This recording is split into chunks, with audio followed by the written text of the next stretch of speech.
அம்மாக்காக 45 மினிட்ஸா wait பண்ணா ஆடி அசைஞ்சு வராங்க.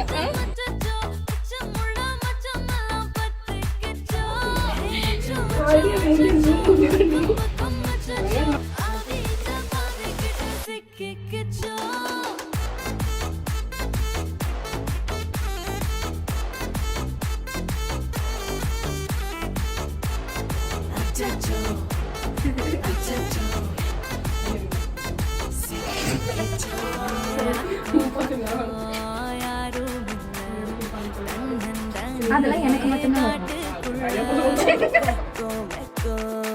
ஏதும் இல்ல கட்டி பேச்சு எதுவும் தேவையும் இல்ல